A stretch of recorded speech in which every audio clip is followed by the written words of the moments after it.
Okay, this is the graphing is fun lesson. This is for, I think, 5th grade, maybe 6th grade. Basically for the engage for this lesson, so for this lesson, what they're supposed to learn, kind of like our SMART goal, is that by the end of class, they should be able to plot points on a graph. They should be able to find the coordinates of an already plotted point on the graph, and they should be able to put those coordinates in parentheses with a comma, with the correct x and y value as they should be able to by the end of class. Okay, so basically the engage for this lesson is the teacher before class will have moved the desks and kind of made a free space, maybe moved the desks around the room and made a free space in the middle, and then created an x and y axis using masking tape. And then all the lines in the tile basically create a grid, which create a coordinate plane. And so as the students walk in, they get in line, and the teacher is standing here as students are getting in. She's like, hey, go to the center of this masking tape where the two lines meet, where the two axes meet, and basically just tell the students to go, go 5 blocks left and then 6 blocks up, and basically goes through these students, just going and giving them all directions. And basically, after there's like 5 students ish, you tell the other ones to get off just so it doesn't get too crowded. But basically, this kind of gives students the idea, as long as you define what is, what the orientation of the graph is supposed to be, it kind of gives students an idea of what plotting points is, and basically how x and y values are treated. For the explore, it basically just kind of adds a couple extra steps to the engage before. So basically the teacher, I guess me, would explain like, hey, basically what y'all just did is plotting points on a coordinate plane on a graph.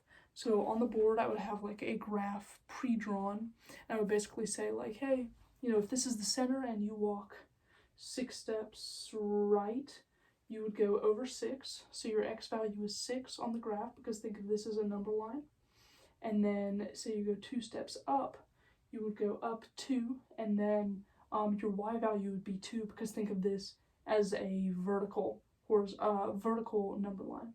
And so basically that's how I would explain it. And so then I would give them more and more examples, and then I'd say, okay, everybody, to see if you, just to kind of explore this idea, I'm gonna give a couple. I would give a couple students a coordinate pair and be like, hey, say the graph is this way. Say I give you -4, 3. Where would you go? And basically, I just kind of watch the students and see, and that would be kind of my formative assessment. If they were kind of getting it, and see if they could handle negative numbers, see if they could do going.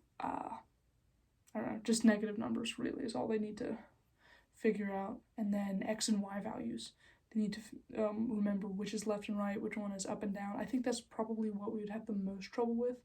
I know that's what I had the most trouble with when I learned this back then. And so as long as they get that down, and I kind of reiterate like x is horizontal, y is vertical, and I get that over and over, and I don't know, kind of bring it up in different ways, like, the horizontal and the vertical. I could also bring it up as walking left and right or up and down. How my teacher explained it, and this is how I learned it, is you have to walk over to a ladder before you go up it. So walking over is that horizontal distance, and then going up the ladder is the vertical. So it's x, y. And so I think I would just use those ways as ways to teach how to plot points. And then I think I would say like, that's basically all I would do for the explore. For the explain, basically I would use what we did on the floor. The desks would have been moved back by now because they don't need to be spread out across the classroom, but I'd be like, hey, basically what we just did was plotting points, like you just learned with the last part of this lesson. You should be able to, by the end of the day, just be able to look at a graph, see what points are plotted, and be able to give me the coordinates of that point on that graph. And so, like we did, think about what we just did. Say you walked 3 feet left and up 4, what would your point be? And they'd raise their hand, and if they so if they get it right, I'd be like, oh, yep, you're right, you have to walk over, and then you go up, so the coordinate pair would be, and then I'd say, and remember, we put parentheses around this coordinate pair, and so I'd draw on the board, open parenthesis, -3, 4, close parenthesis, and I would write it out so they can visually see kind of the setup of coordinate pairs, and they can get the idea that they need to be in parentheses, and you need that comma to separate the x and y value. Next, I would kind of be like, okay, now that we know the numbers, we need to know the technical terms, of this graph. This horizontal line, this horizontal line is the x-axis, because that is all the points x can be, or all the, values x can be, are represented on this axis. This is when y equals 0. So any point on this line, the last number in the coordinate, that y value is going to be 0. The first number is whatever is on that number line, I guess. Same thing with vertically, basically, vertically, is this number line. It's when x is equal to 0, and it basically represents every value that y could be, up until infinity. And so basically every point on this y-axis, the first value is 0 because that's x, and then the second value is whatever the y is on this line. So I'd explain the axes like that, and then I'd kind of say, like, they don't necessarily have to be in the middle of every coordinate plane. For now, they will be, but coordinate planes are infinite, so you can't really say it has to be in the middle. I think something else I would like to touch on is probably maybe quadrant. No, I don't think I'd touch quadrants. But I think I'd say, like, you have to remember, just like a number line. If you're negative, you're going, left of 0. If you're positive, you're going right of 0. Because going right, the numbers get greater and greater. Left, the numbers get smaller and smaller. And because negative numbers are smaller than positive numbers, this is going to be, your negative. It's the same thing. Think if you flipped it vertically for the x-axis, because, number lines are one-dimensional. We've been working on one dimensions. We now get 2 dimensions. This is going to be our negative, and this is going to be our positive, and that's even easier to represent because these are below these numbers. So these negative numbers are less than these positive numbers. And I would just reiterate basically where negatives and positives go on the graph.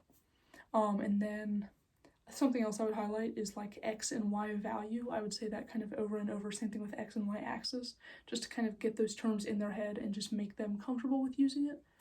So basically anytime I referenced a coordinate pair, I'd just be like, oh, well, this is the x value, oh, this is the y value. For the elaborate, it's the same as all the other ones. I have this worksheet where it's basically they have a picture.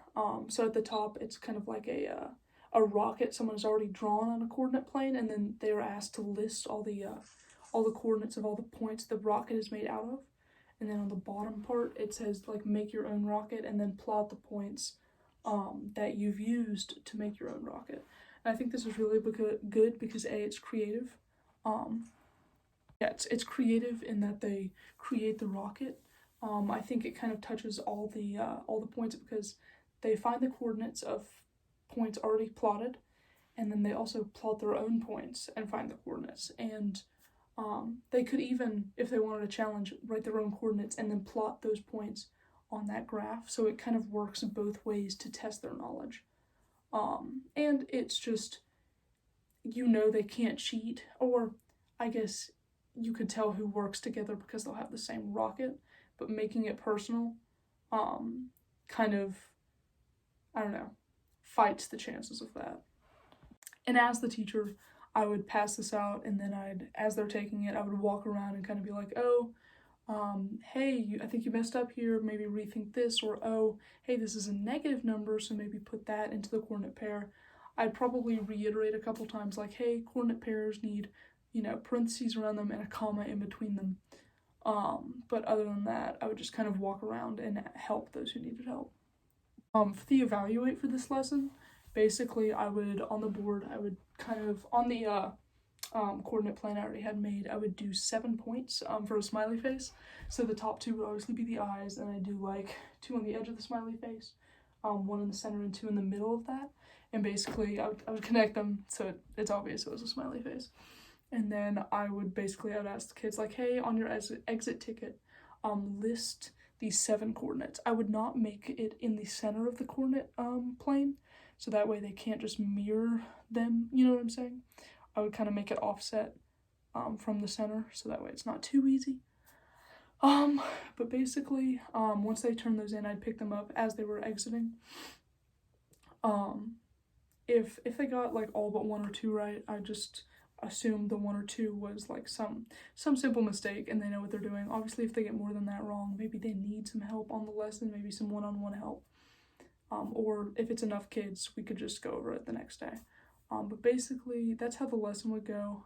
This one was actually like super fun. I had a lot of fun kind of brainstorming the Engage for this one, so thank you.